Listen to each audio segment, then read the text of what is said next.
In Major League Baseball, teams want to gain an advantage in every way they can, even if it seems incredibly insignificant at first glance. Whether that's having the home crowd behind them, players that are more familiar with their home stadium dimensions, or identifying a pitcher tipping pitches, there are always little advantages that go a long way. But the one we want to focus on for this video is the advantage of the platoon hitter. It's common knowledge amongst a majority of baseball fans that there's usually a matchup advantage between the hitter and the pitcher based on handedness. I've gone over this topic on my channel several times for different reasons, but still, generally speaking, it's been known for probably a century or more at this point that left-handed batters hit better against right-handed pitchers. In contrast, right-handed batters hit better against left-handed pitchers. The pitcher has the advantage when their handedness matches the batter's. As a player, you're kind of restricted when it comes to this matchup. You mostly just have to deal with it, unless you're a switch hitter, and then you can constantly have that matchup advantage. So while players might not be able to have much control over their platoon advantage, managers certainly do. Lineup construction and pinch hitting situations are two major ways that managers can use platooning to their advantage.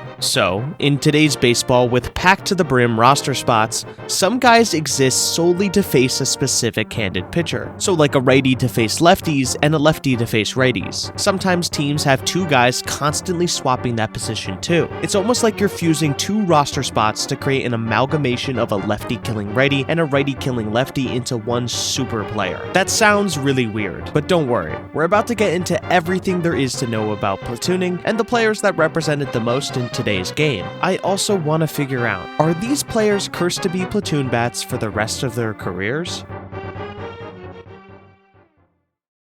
So let's get into a more detailed explanation of what platooning is, just so nobody is left confused here. To reiterate what I just said, the platooning system is built off the age-old mindset that righties hit better against lefties and lefties hit better against righties. This mindset may span a long time, but it's held up quite well. Based on the statistics we have today, here are the OPS numbers for each of those four possible matchups since 1900, just to give us a big sample to work off of. So the numbers confirm it. And what's interesting is the righty batter versus lefty pitcher matchup is almost equal in results to the lefty batter versus righty pitcher matchup. Meanwhile, lefty versus lefty is pretty noticeably worse than righty versus righty. Although the answer to explain why is easy, it's simply because the righty versus righty matchup, while being an advantage for the pitcher still, is the most common matchup in baseball, making it the one people have the most practice against. It's beyond just a baseball thing, as there are more righties in the world and therefore more righties in the league. So a left-handed hitter as an everyday starter might only face lefty pitching about a third of the time, while righties will face their right-handed counterparts in most of their at-bats. Now that we know that handedness is indeed important based on baseball history as well as the century-long stats to back it up, why is that the case? What's the actual reason why lefties perform better against righties and vice versa?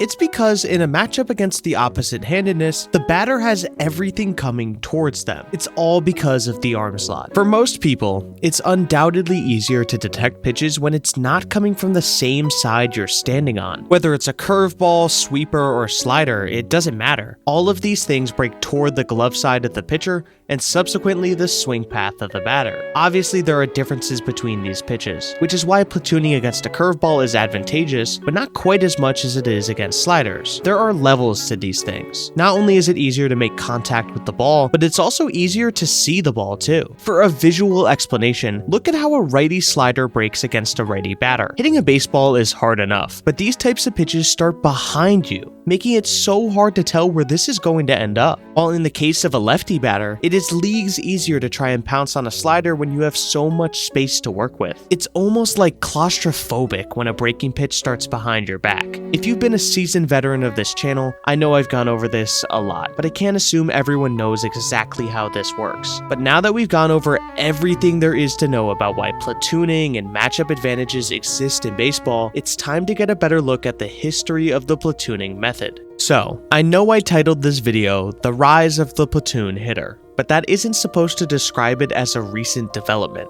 I've mentioned a plethora of times throughout the runtime of this video that platoon advantage is a very old thing that has been known about for a long time. It helps that the stats back it up, but pitcher-hitter matchups are all based on feel, something that you don't need stats to tell you. In that case, it's not too surprising that people in the baseball world were well aware of the importance of handedness several years ago. We have records dating back to 1913 that managers were intentionally platooning bats for better matchups. This Saber article states that John McGraw was the first manager to work that concept into a game strategy by his willingness to pinch hit even for his starting position players for the lefty-righty or righty-lefty advantage at critical moments of the game. This is a pretty big deal. And by the way, this article details a ton of incredible information about the start of the platoon method, so I truly implore you to read more if you're interested, as this video is not going full in depth in the history aspect. Now, when we look at today's game, you're probably pretty familiar with seeing a similar thing to that. Teams are doing this several times a game. Seeing how a strategy that is still fully relevant in today's game was used 100+ years ago is just really cool to me. But things are still different in today's game when it comes to platooning. Although the act of platooning hasn't changed over time, almost everything around it has. Bullpen use becomes less prominent the more you go into baseball's past, and in today's game, the bullpen becomes increasingly important every single year. Starters are just rarely going the distance these days. Usually topping out around 6 innings with just a few runs or less is considered a great start in today's game. How much does that affect platoon hitting? Well, a ton, and in multiple ways too, but it starts with bullpen use. I made this little spreadsheet graphic of the total reliever innings pitched each year from 1980 to 2023. Before I show it, I have to mention that we're not counting 2024 for obvious reasons since the season isn't close to being over yet. Other years to take note of are 2020, 1994, and 1981. 2020 was only a 60-game season because of COVID, and the other two had strikes that also shortened the seasons, causing those years to look like anomalies on this graph. The next thing to be aware of is that there were not always 30 teams, so that has a little bit of an impact too, because fewer teams equal fewer games played, which equals fewer innings to pitch. Clearly though, when we take a look at it, there's still been a steady incline in the amount of innings pitched by relievers, especially in the 21st century. I'm going to single out 1998 though, which was the last MLB expansion bringing the league to 30 teams, and in that year, there were 13,968.1 innings pitched by MLB relievers. Last year in 2023, there were 18,103.1 innings pitched by MLB relievers. That's a pretty massive increase in the last 25 years. We're at the highest reliever use we've ever been at, and nothing is showing that it'll slow down anytime soon. So to circle back a bit, why does that matter for platooning? Well, just like how hitters frequently pinch hit because of favorable matchups, with more and more relievers being used, it has the same conditions. If a manager sees 2 lefties and a righty coming to bat for the opposing team, it's not uncommon for them to bring in a lefty so they can gain that advantage. But it doesn't stop there. Since bullpens have become more and more prominent, that also means that teams need to heavily prioritize roster spots to bolster those bullpens. Because of this, it means teams likely only have 4 to 5 bench guys available for platoon scenarios, thus making the decision to platoon a guy that much more important with the tight roster space. Today, managers aren't usually subbing out their star hitters no matter the situation. Let's use an example like Rafael Devers, a guy who has been an absolute star player for the last few years. If we look at Devers' platoon splits in 2024, against lefties, it's not very good. Of course, Devers completely rakes against righties, sporting an OPS of 1.124, which is a way more common matchup, but when he does face lefties, it's definitely a struggle. Would that mean Alex Cora and the Red Sox would ever sub him out of a game for a more favorable matchup? 100% no. Even in a ridiculously specific hypothetical situation where it's like bases loaded, bottom of the 9th, 2 outs, Jarren Duran at second, so a hit will win the game for sure, against a lefty, they would still never take him out. They would have to have a crazy right-handed bat available to even think about it. But even then, it's kind of just the principle that you don't do that with a star hitter. I'm not saying they're wrong for that though. I'd keep Devers in too, but I'm curious, in an unfavorable matchup, has a manager ever considered taking out even their best player just for the little advantage? With that, now that we're completely up to date with every little nuance and detail about platoon hitting in today's day and age, let's analyze some of the league's best platoon hitters.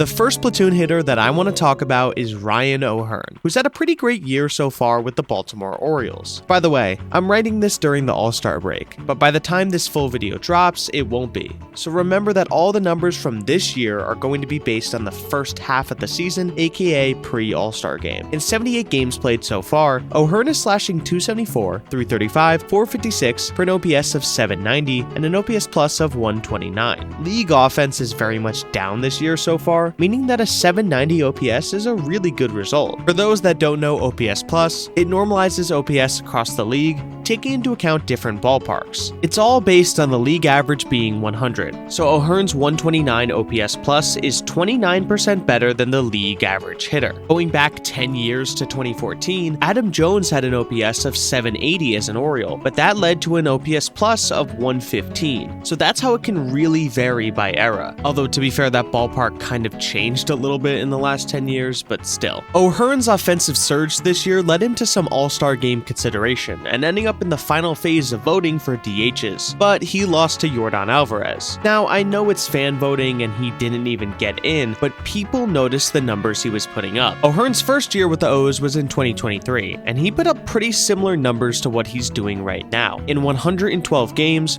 O'Hearn slashed .289, .322, .480 for an OPS of 801 and an OPS plus of 122. But previously in O'Hearn's career, his offensive production was not so fun for him. So where did the spark come from? Before joining the Baltimore Orioles in 2024, O'Hearn was drafted by the Kansas City Royals in 2014. He played very infrequently for the major league team for 5 seasons. While he only averaged about 68 games a season in this stretch of his career, the results stayed pretty consistent. From 2018 to 2022, here's how his OPS plus was each year against left-handed pitching. So with O'Hearn being a lefty, he naturally follows the well-known belief that lefty hitters are worse against left-handed pitchers. However, it's pretty drastically bad. 71% worse than average in 2018, 65% worse in 2019, 23% better in 2020, although this one is just 12 plate appearances, 88% worse in 2021, and 54% worse in 2022. Struggling in the ditto matchup is expected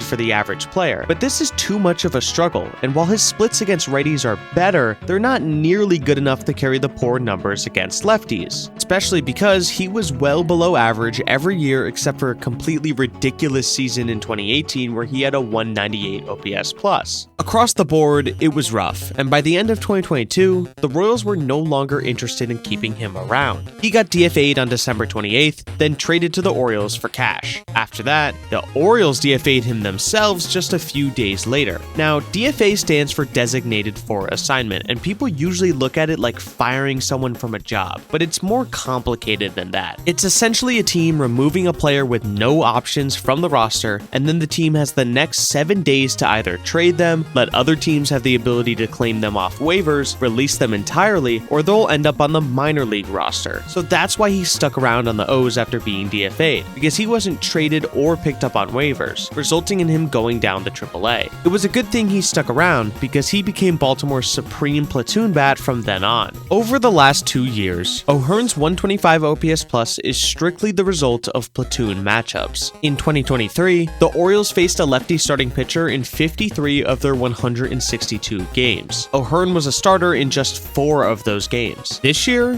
things have stayed pretty consistent, with O'Hearn starting in just 1 of the 28 games that the Orioles have faced a lefty starter so far. Not only has O'Hearn gotten more opportunities by almost completely eliminating his poor matchup, but he's also vastly improved against righties too. O'Hearn has certainly done much better as an Oriole because he only really faces righties, but if you remember, he wasn't doing that great against them as a Royal. So it's a combination of constantly having the more favorable matchup, but he's also finally showing up against righties, which is more akin to his rookie season. From what I can tell, there's not one player in particular on the Orioles that O'Hearn platoons with. Since O'Hearn often occupies the DH slot, whenever he's not hitting, it opens up the opportunity for other players to get a partial rest day by DHing, such as Adley Rutschman. That's one of the ones I've commonly seen because it allows Rutschman to stay in the lineup almost every day without tiring himself out by staying behind the plate every day. This means that the backup catcher James McCann comes in to catch during those Rutschman DH days. But on days when that doesn't happen, someone still needs to be plugged in, and I think Austin Hayes would be one of them. He only started 17 of the team's games against right-handed pitchers, but has started 19 of them against lefties. It's not like a perfect platoon between two guys, but Hayes seems like one of the more common candidates to hit when O'Hearn is taking off. Although, it's funny that so far this year, Hayes kind of sucks against lefties too, and hits better against righties. Me from the future cut it in here. Hayes is not on the team anymore. Considering O'Hearn's disastrous performances in the lefty-lefty matchup, I wouldn't be shocked if he continues to be a platoon bat for the rest of his career. He went from not having much of a place on any team to being a key bat on the Orioles, even if he doesn't get the starting spot day in and day out.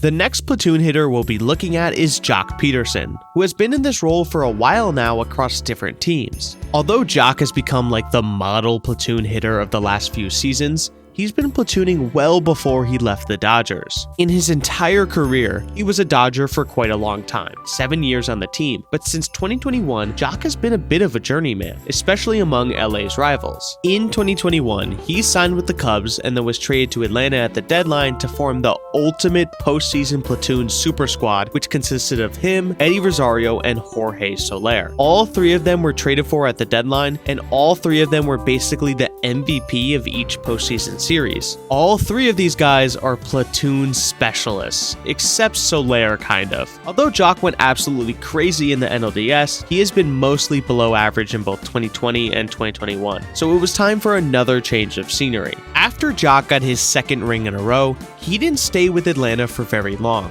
going to the San Francisco Giants, historic rivals of his longtime team, the Dodgers. The Giants absolutely love to platoon, so Peterson was right up their alley. Jock had a pretty fantastic year in 2022, achieving his second ever All-Star appearance. In 134 games, he slashed .273, .353, .521 for an OPS of .874 and an OPS plus of .146. Because guys like Jock are mostly platooning, their lack of plate appearances leads to lower counting stats than most players, ending up with just 23 home runs and 70 RBIs despite these fantastic slash lines. That's just the product of being a platoon hitter. Platooning can be weird sometimes, and Jock's 2022 season is a perfect example of that. He only had 57 plate appearances against lefties, but in that limited time, he was pretty good, ending up with a 742 OPS against them. It's nothing crazy, but it's above average. That then brings up the question, should Jock get more appearances against lefties since he was doing good against them? Well, the Giants clearly didn't think so, because he likely would have gotten more starts otherwise as time went on. That then brings me back to a question I proposed at the start of the video. Are these players cursed to be platoon bats for the rest of their careers? What does it take to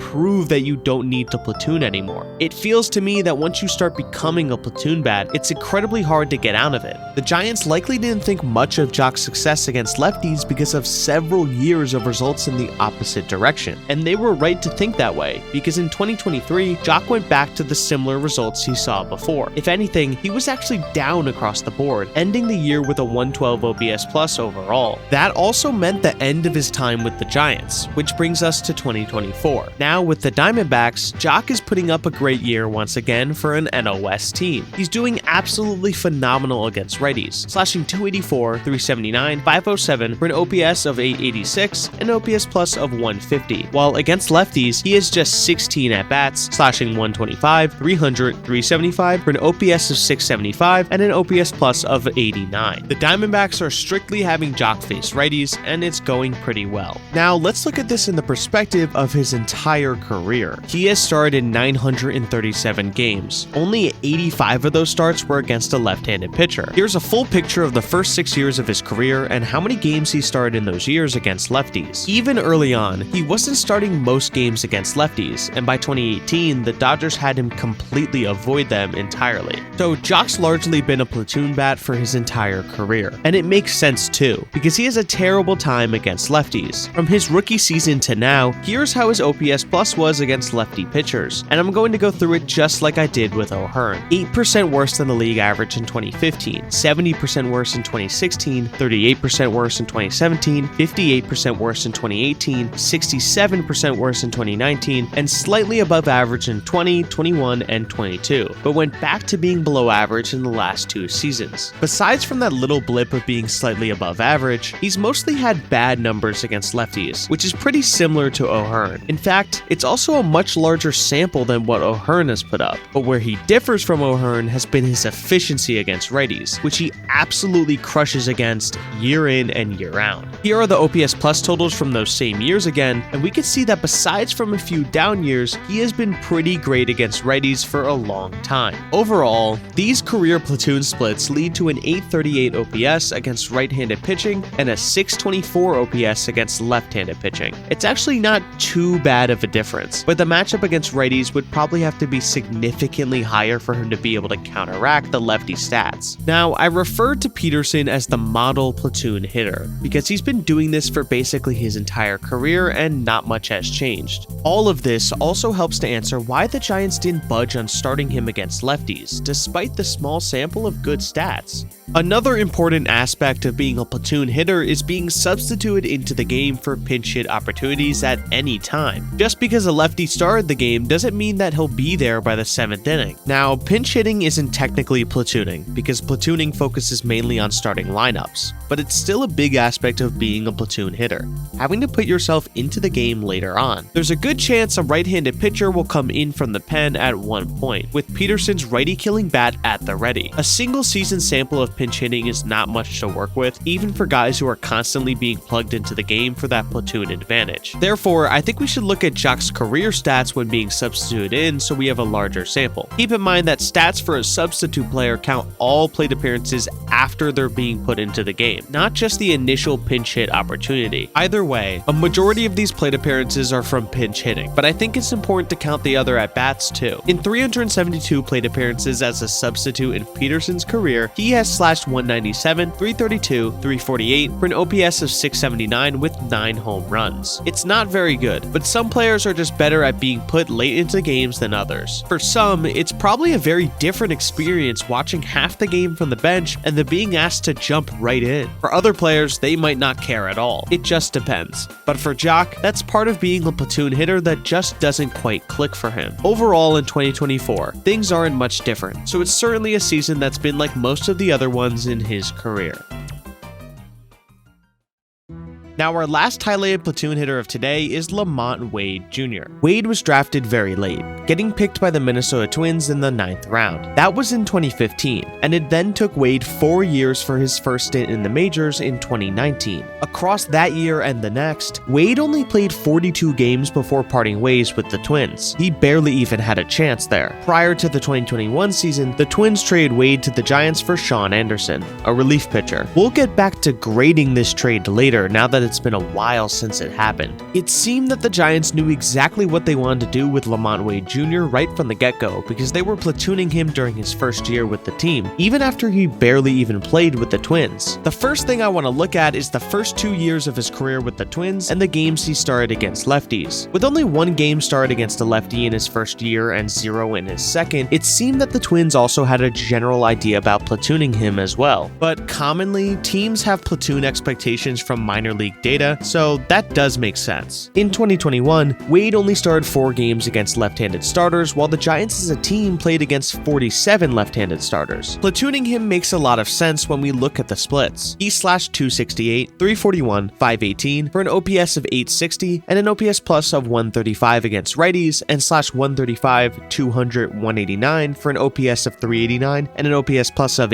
8 against lefties. It was a very small amount of plate appearances, but he was still 92% worse than the league average hitter against lefties. He was pretty fantastic against righties, and it was a breakout year for him, primarily because he had an advantage in almost every one of his at-bats. Wade's claim to fame in his first year with the Giants, though, was because of his clutch hitting in late games. Giants fans quickly fell in love with his ability to come through seemingly whenever they needed it. I know I said with Jock that it's better to look at a larger sample, but it's interesting to see that his splits as a substitute that year weren't actually that great. great. He slashed just 229, 270, 400 for an OPS of 670 and an OPS plus of 105 as a substitute in 2021. All of that was in just 37 plate appearances. But when I say he excelled late into games, I mean late. In the 9th inning that year, Wade slashed 565, 583, 826 for an OPS of 1409, and in extra innings, he slashed 600s across the board for an OPS of 1200. They're both very small samples, but he truly came up big when they needed him. The higher the leverage, the better he was. He hit 415 in high leverage situations. That kind of success clearly resonated with someone because he ended up in MVP voting that year. It's just a single vote, but it's kind of funny that Lamont Wade Jr. playing 109 games got as many votes for MVP as his teammate Kevin Gausman. You know what? Just for fun, we can actually look at the detailed voting ballots from that year. And to no surprise, the one person who voted for Wade was a Giants writer. That's not uncommon to see. A lot of voters will use their last vote as a little shout out to a player who had a great year, usually on the team that they cover. Giving that shout out to an 808 OPS platoon hitter is a little bit of a stretch, but it's whatever. I don't really have an issue with it. The real problem I have is the rest of their votes. Brandon Crawford had a fantastic year, honestly.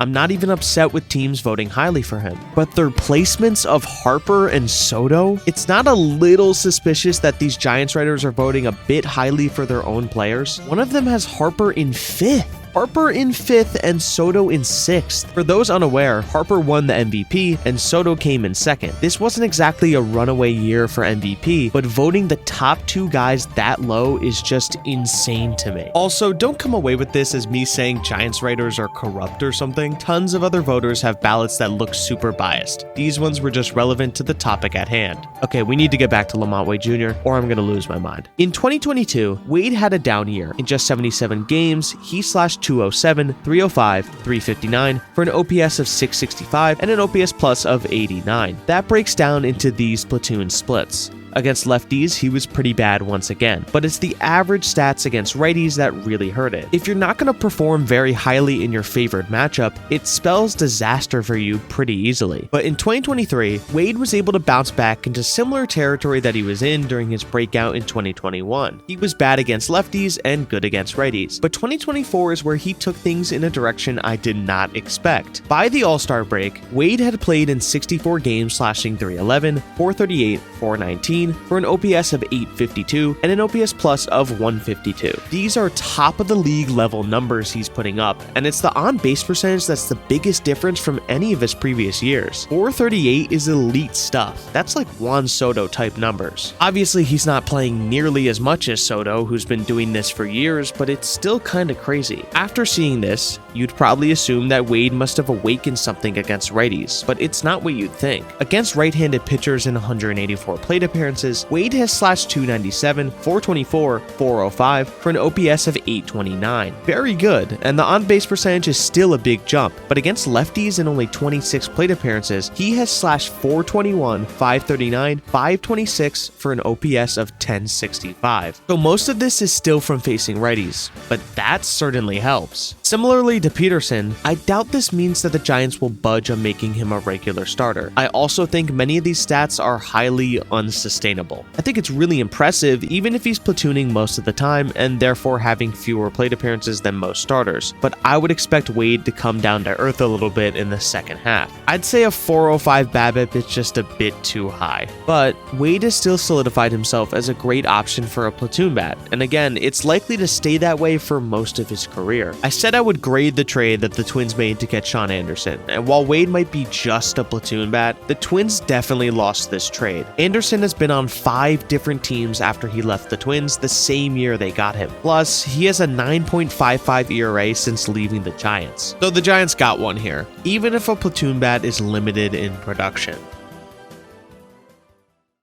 Platoon hitting is an interesting world. There are a lot of factors that go into it. Is the batter truly a liability in certain matchups to the point where you try to avoid it as much as possible? If so, does the team have players who not only can fill in position-wise, but also hit well enough to make it worth it? And after all that, once you become a platoon hitter, are you just stuck there forever? I genuinely wish I could ask players like Jock Peterson whether they're genuinely satisfied with the role they have. Obviously, many players are are pretty humble and wouldn't outwardly complain. One might even argue that having a role amongst the top 1% of baseball athletes, a sport that's pretty lucrative for the player, is nothing to complain about. But I truly wonder if platoon hitters, like Jock, are still working to improve in their worst matchup. When you think about it, when does a platooner get the ability to practice against their worst matchup at all? Spring training? A simulator? You know, you might think, how do you improve if you rarely get the chance to practice? According to Aaron Gleeman, there might not be evidence to suggest that having more experience facing your worst matchup in live games will help you improve over time. That's what the minor leagues were for. That's what the simulators are for. That kind of experience was already given to these players. Hitters can still work to improve and get better in that matchup though. It's not like you're predetermined to be a platoon hitter from the get-go. For some, platooning can save a player's career or even boost them to being an all-star. And for others, they might always wonder,